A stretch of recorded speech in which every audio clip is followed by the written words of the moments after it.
প্রথমেই আমাদের প্রথম আলো বার্তার পর্দায় সবাইকে জানাই শুভেচ্ছা, অভিনন্দন এবং শুভকামনা। আজকে 7ই মে, আজ থেকেই ছিল মক ড্রিল সমস্ত জায়গায়। আর গতকাল ঠিক 1টা 5-এ শুরু হলো আর 1টা 30-এ শেষ হয়ে গেল।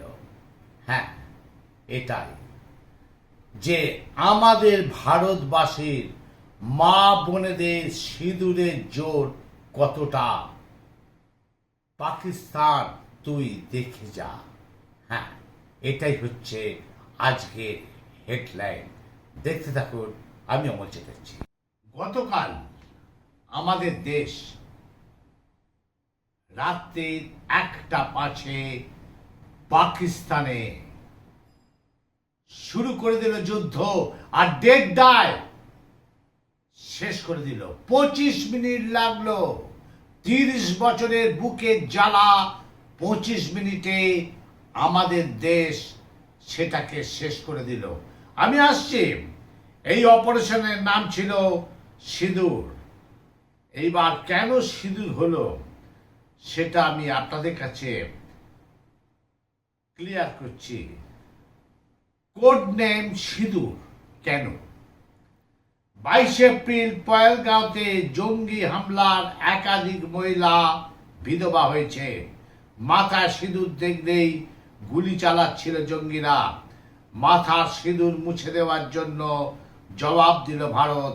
তাই ভারতীয় সেনার এই অপারেশনের নাম সিঙ্গুর রেখেছেন, সেই সিঁদুর রেখেছেন প্রধানমন্ত্রী। যে জঙ্গিরা মহিলাদের মাথায় সিঁদুর দেখলে গুলি করছে, সেখানেই ভারত বুঝিয়ে দিল যে মা বোনেদের সিঁদুরের জোর কতটা।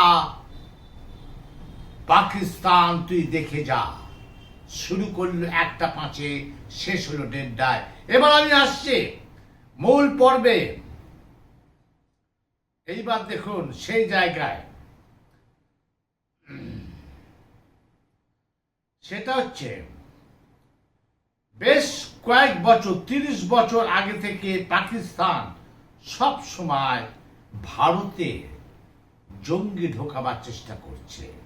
হ্যাঁ, ভারত মাতা সিঁদুর মোছার চেষ্টা করছিল সেই জঙ্গিরা। ভুল করেছিল, ওটাই হলো কাল। হাজার হাজার বছর ধরে বারবার চেষ্টা করেছিল, মোছা যায়নি সেই সিঁদুর। এমন অকল্পনীয় প্রত্যাঘাত করা হলো। 7 জন্মে মনে রাখবে পাকিস্তান।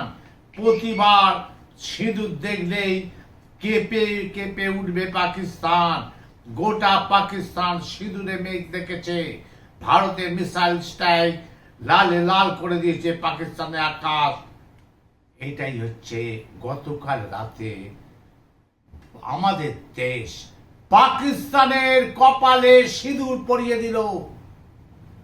দেখুন সেই দৃশ্য, কিভাবে আমাদের দেশের সৈন্যরা ঠিক 1টা 5-এ শুরু করলো সেই যুদ্ধ। আপনারা দেখুন সরাসরি আমাদের পর্দায় সেই যুদ্ধের কিছু নমুনা, কিছু ভিডিও, কিছু দৃশ্য, কিরকম ভাবে ম্যাচ করে দিল সেই পাকিস্তানকে 9টা জায়গায়। সরাসরি দেখুন। এইবার দেখুন ভারতের নারী শক্তি। ভারতের নারী শক্তি যে কতটা শক্তি, সেটা সারা বিশ্বকে ভারতবর্ষ দেখিয়ে দিল। হ্যাঁ, ভারতের নারী শক্তি হচ্ছে এয়ারফোর্স, আর এয়ারফোর্সের কর্নেল সোফিয়া কুরেশি এবং উইং কমান্ডার ভায়োমিকা সিং, তারা দুজনে মিলে দুদিক দিয়ে, টোটাল 3 দিক দিয়ে ভারত আক্রমণ করেছিল, জল, স্থল ও আকাশ। সেই আকাশ আর সেই স্থলে কমান্ডার ছিলেন, সেই একদম কমান্ডার ছিলেন 2 নারী। হ্যাঁ, যে নারীরা রাত্রিবেলা 1:05 ঝাঁপিয়ে পড়লো পাকিস্তানে। এইবার সরাসরি দেখুন আমাদের একদম পর্দায় কর্নেল শফিয়া কুরেশি কি বলছেন। একদম ভারতের পতাকা মাথায় রেখে তিনি দেশবাসীর উদ্দেশ্যে গতকালের ঘটনা বললেন। আপনারা একবার সেই কর্নেল শফিয়া কুরেশির বক্তব্যটা একবার শুনে নিন সরাসরি। এইবার আপনারা দেখুন ওই 25 মিনিটের মধ্যে একটা মসজিদ দেখাচ্ছি পাকিস্তানে। ওই মসজিদে সেই জঙ্গিদের প্রশিক্ষণ দেওয়া হতো।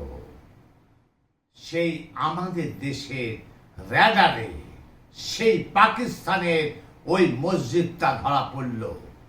এবার আপনাদের দেখাচ্ছি আমাদের সৈন্যরা কি অবস্থা করলো এই মসজিদটা, সরাসরি দেখুন। আজকে সকালবেলা যখন শোনা গেল যে আমাদের দেশ সেই যে সব জঙ্গিরা আমাদের মা বোনেদের সিঁদুর তুলছিল, সিঁদুর মুছে দিচ্ছিল, সেই আমাদের মা বোনেদের সিঁদুরের জোর কতটা পাকিস্তান তুই দেখে যা।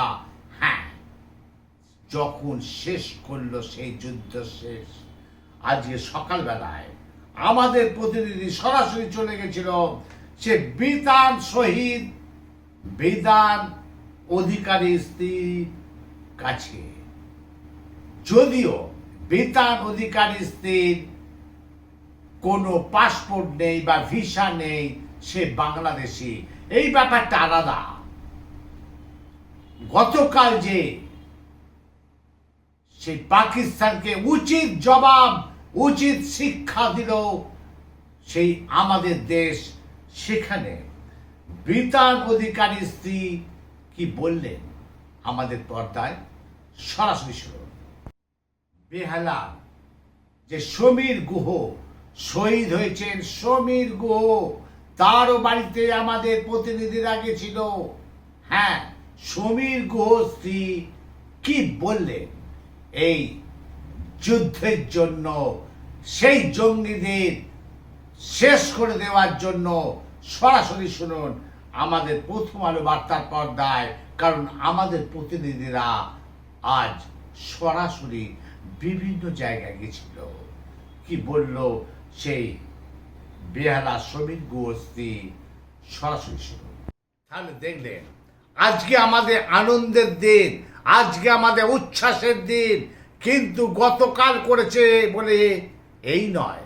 আমরা চাই পাকিস্তানকে মানচিত্র থেকে একদম মুছে দিক আমাদের দেশ। হ্যাঁ, আর আমাদের প্রতিবেশী দেশ বাংলাদেশও যেন সেই শিক্ষাই নেয়। সেই কারণে আজকের হেডলাইন থাকবে এটাই, মা বোনেদের সিঁদুরের ক্ষমতা পাকিস্তান তুই দেখে যা। আজকের হেডলাইন থাকছে এটাই, দেখতে থাকুন। আমি অমল চ্যাটার্জি।